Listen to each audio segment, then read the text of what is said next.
Hi! Hello! Welcome to our channel. నేను మీ సిరి. ఈరోజు మనం చెప్పుకోబోయే కథ ఇష్టమైన సకుడ పార్ట్ 155. కథలోకి వెళ్ళే ముందు లైక్ చేయడం మర్చిపోకండి ఫ్రెండ్స్. ఆమె 2 చేతులు ఒడిలో పెట్టుకుని చేతులు చూసుకుంటూ కూర్చుంది ధరణి. గగన్ రావడంతో ఎదురుగా కూర్చోవడం తెలుస్తున్నా ఆమె ఏం మాట్లాడలేదు, వారించలేదు, వాదించలేదు. "ఏం కావాలి నీకు?"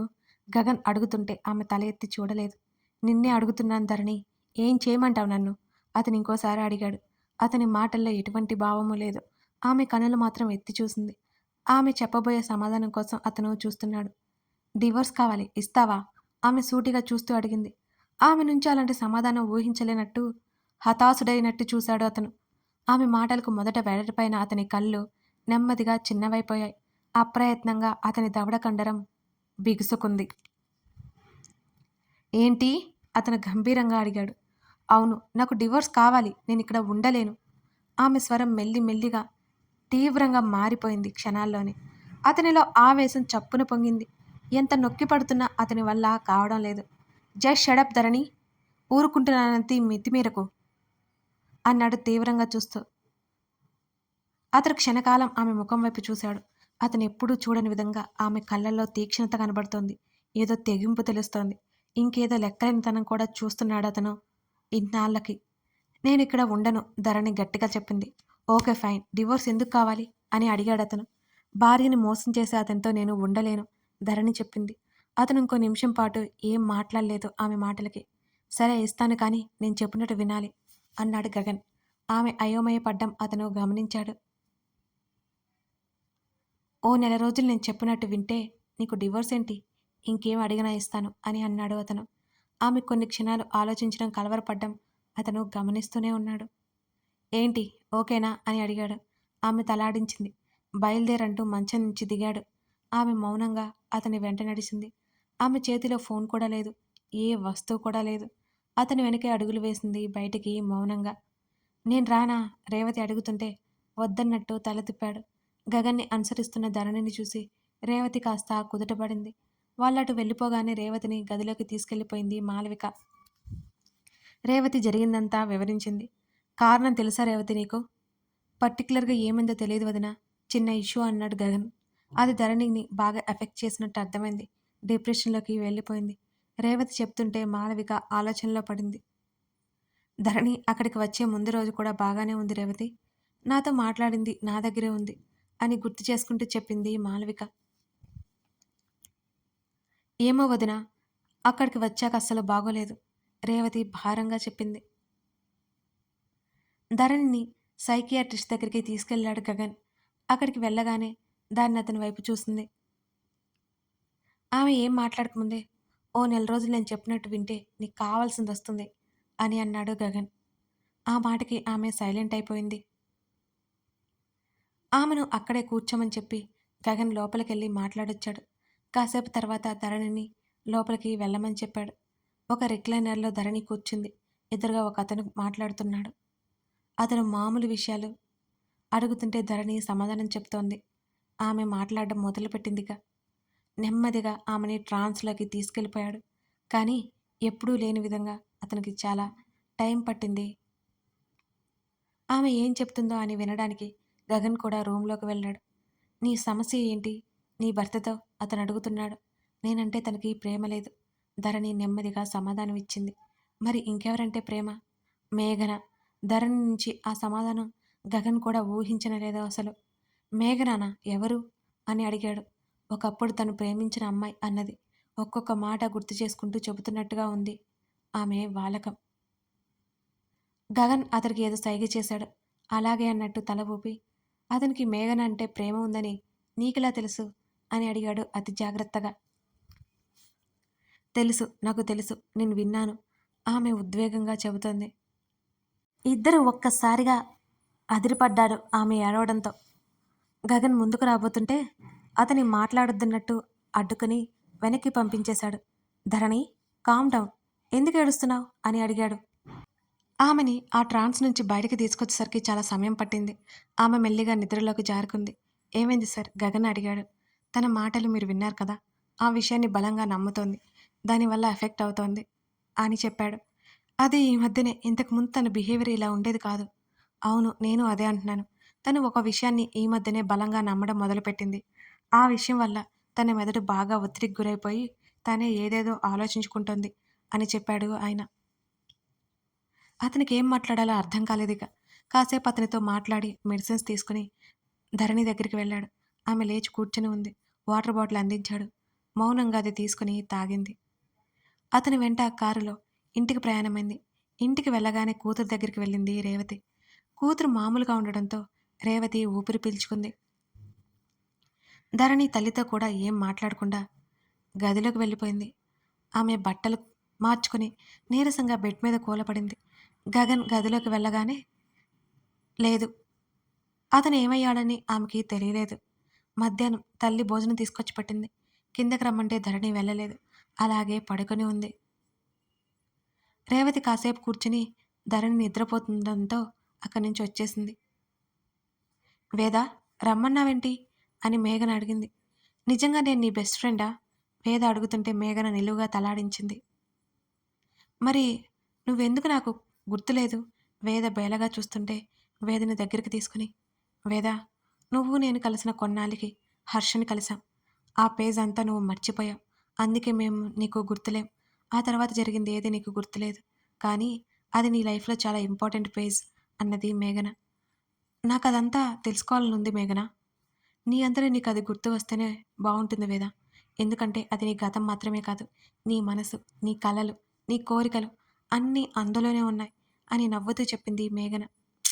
నాకసలు గుర్తు రావట్లేదు. ఏం చేయమంటావు? అని అడిగింది వేద. వెళ్ళి హర్షని అడుగు. No way. ఏమైంది? అదంతేలే నేను అడగను అంది వేద. నువ్వేనా ఇది? అసలు హర్ష అంటే పడి చచ్చిపోయేదానివి. హర్ష కనిపిస్తే చాలు కళ్ళల్లో కొవ్వొత్తులు వెలిగించుకునేదానివి. కుక్క పిల్లలా వెంట పరిగెత్తేదానివి అని మేఘన నవ్వుతుంటే, అంత లేదు మీరంతా అబద్ధం చెప్తున్నారు అని అంది తడబడుతూ. వెయిట్ అంటూ మేఘన తన ఫోను తీసింది. ఆ రోజు ఈ వీడియో తీశాను. నిన్ను చాలా రోజులు ఏడిపించాను కూడా. ఇది పట్టుకొని చూడు అంటూ ఒక వీడియో ప్లే చేసి వేదకి మొబైల్ ఇచ్చింది మేఘన. ఏంటా అన్నట్టు అందులోకి తొంగి చూసింది వేద. ఆ వీడియోలో ఇలా ఉంది. వేద, మేఘన పిలుస్తోంది. వేద, మేఘన పిలుస్తున్న బెడ్ మీద బోర్లా పడుకొని దొర్లుతోంది వేద. ఈసారి గట్టిగా అరిచింది మేఘన. ఏంటే? నీకేమైనా చెవుడా? వినిపించడం లేదా? మేఘన విసుక్కుంది. ఇప్పుడు వినిపిస్తుంది చెప్పు అంది వేద. ఇవాళ క్లాస్కి ఎందుకు వెళ్ళలేదు? మేఘన అడిగింది. ఇవాళ హర్షని మీట్ అయ్యానుగా అందుకు అని బెడ్ మీద బాసి పట్టలు వేసుకుని కూర్చుంది వేద. అబ్బా, మళ్ళీ మొదలు పెట్టావా అతని గొడవ? మేఘన కళ్ళు తెలిసింది వేదని చూస్తూ. బాగుంటాడు కదే అంది వేద. చాలా చాలు బాబు చాలు. మేఘా, ఏంటి?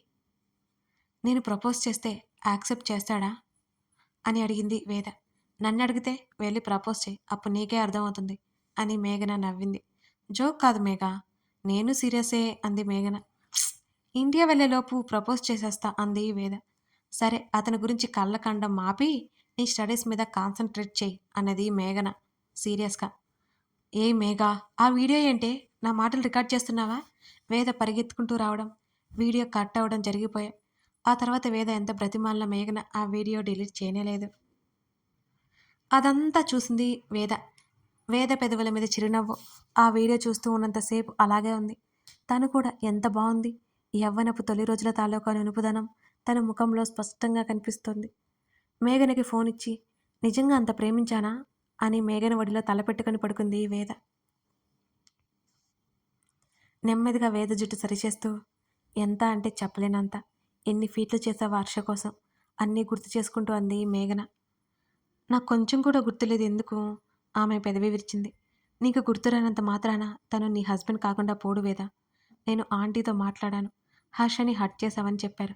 అసలు నువ్వే హర్ష వెంటపడి ప్రేమించి పెళ్లి చేసుకుని చివరికి నీ దగ్గరికి వచ్చి నిన్ను మనస్ఫూర్తిగా ప్రేమించేసరికి చీత్కరించుకున్నా. ఇది మాత్రం నాకు నచ్చలేదు అన్నది మేఘన. అదోలా అయిపోయింది వేద మనసు. తను తొందరపడ్డట్టు అర్థమైంది. మేఘ, ఓ చిన్న హెల్ప్. ఏంటది? వేద చెప్పింది మొత్తం విన్న తర్వాత మేఘన నవ్వింది. పొమ్మండవెందుకు, మళ్ళీ దగ్గరవ్వాలని చూడడం నా కర్మలా తగలబడింది.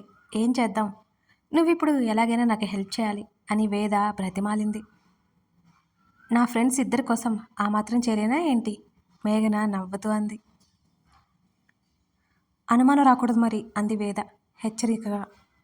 సరే నువ్వెక్కడే ఉండు, నేను వెళ్ళి మాట్లాడొస్తా అని అక్కడి నుంచి లేచి గదిలోకి వెళ్ళింది మేఘన. హర్ష, ఫ్రీగా ఉన్నావా? ఎదురుగా చైర్లో కూర్చుంటూ అడిగింది మేఘన. హేయ్, నువ్వెప్పుడొచ్చావు? ఆశ్చర్యంగా తలెత్తి చూశాడు హర్ష. వచ్చి అరగంట పైనే అయింది. మీ ఆవిడతో మాట్లాడుతున్నాను నవ్వుతూ అంది మేఘన. ఆమె మాటలకు అతను నవ్వుతూ మేఘన వైపు పరీక్షగా చూశాడు. బాగా చిక్కిపోయినట్టుంది, ముఖమంతా పీక్కపోయినట్టుంది. మేఘ, నువ్వు బాగానే ఉన్నావా అని అడిగాడు హర్ష. నాకేమైంది? మేఘన నవ్వింది. ఆ నవ్వు నిజమైంది అనిపించలేదు హర్షకి. నువ్వింకా వాణ్ణి మర్చిపోలేదా అని హర్ష అడుగుతుంటే, వదిలే హర్ష, గతాన్ని తలుచుకుంటూ కూర్చోలేను కదా అన్నది మేఘ. నిజంగా వాడికి వాడి వైఫ్ అంటే ఎప్పటినుంచో ప్రేమ ఉంది, మనకి తెలియదంతే అని అన్నాడు హర్ష. హర్ష, ఇప్పుడు నువ్వు నాకేదో చెప్పాలని చూడకు. నేనేమీ తప్పుగా అనుకోను. ఎవరి జీవితం వాళ్ళిష్టం కదా. నేను ఇంకో నెల రోజుల్లో వెళ్ళిపోతాను. ఈ నెలలోనే వెళ్ళాలి. మా పిన్ని ఉండాలి అంటుంటే ఉన్నాను అన్నది మేఘన. మరి ఇక ఇంతేనా అని అడిగాడు. ఇప్పుడు నాకేమైంది హర్ష అని మేఘన నవ్వి, నేను నీతో మాట్లాడడానికి వస్తే నువ్వు ఏదో మాట్లాడతావేంటి అని. వేద ఈరోజు నాతో చాలాసేపు మాట్లాడింది తెలుసా. తనకి కొన్ని కొన్ని గుర్తుకొస్తున్నాయి.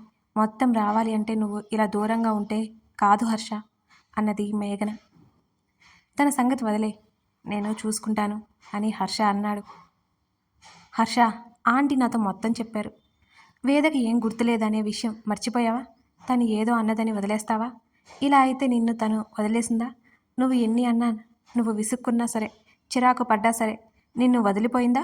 కానీ తను ఏదో ఆరోగ్యం బాగాలేక ఓ మాట అంటే అలాగే దూరం పెట్టేస్తావా? మేఘన అడుగుతుంటే హర్ష మాట్లాడలేదు. నువ్వు ఇవ్వాలనుకుంటున్న సమయం వేదకి పనికిరాదు హర్ష. నువ్వు తనతో ఉంటే తను చాలా హ్యాపీగా ఉంటుంది. తన మెదడు నిన్ను గుర్తించకపోవచ్చు, తన మనసు నిన్ను కోరుకుంటుందేమో. చూసావా? ఆమె మాట్లాడుతూనే ఉంది. అతని సమాధానం రాలేదు. మేఘ, తను స్ట్రెస్ అవుతుంది మేఘ, నిన్న కూడా చూశాను నేను అని అన్నాడు హర్ష. హర్ష నన్నేమడిగిందో తెలుసా? నాకెందుకు ఏమీ గుర్తు రావట్లేదని ఎంత బాధపడిందో. తన గతం ఏంటో తెలుసుకోవాలని ఎంతో ఆతృతగా ఉంది. ఇప్పటికే నిన్ను బాధ పెట్టినందుకు తను బాధపడుతుంది.